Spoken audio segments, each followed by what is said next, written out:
এই মুহূর্তের পাওয়া আজকের সবথেকে বড় লেটেস্ট আপডেট। জেলা নেতাদের মধ্যে চলছে গোষ্ঠী দ্বন্দ্ব। তৃণমূলের নিচুতলার কর্মীরা দিশেহারা। বিস্তারিত জানতে ভিডিওটি অবশ্যই শুরু থেকে শেষ অবধি দেখবেন এবং চ্যানেলে নতুন হয়ে থাকলে চ্যানেলটি সাবস্ক্রাইব করে পাশে আসা বেল আইকনটি প্রেস করবেন লেটেস্ট ও ট্রেন্ডিং খবরগুলি সবার আগে দেখার জন্য।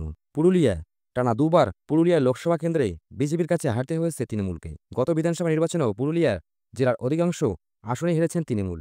দলের এই হারের অন্যতম কারণ হিসেবে জেলার নেতাদের গোষ্ঠীদ্বন্দ্বকেই দায়ী করেছে ব্লক সভাপতি।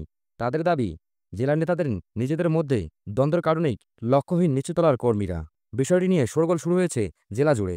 তৃণমূল সূত্রে খবর, গত সোমবার পুরুলিয়ার সমস্ত ব্লক সভাপতিদের নিয়ে একটি বৈঠক হয়।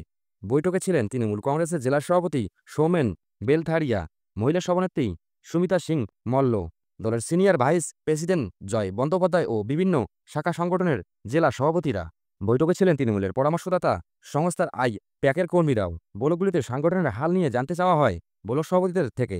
বৈঠক সূত্রে খবর, কয়েকজন ব্লক সভাপতি একেবারে অকপট জেলার নেতাদের বিরুদ্ধে গর্জে ওঠেন। তাদের বলতে শোনা যায়, জেলার নেতাদের মধ্যে চূড়ান্ত গ্রুপবাজি চলছে।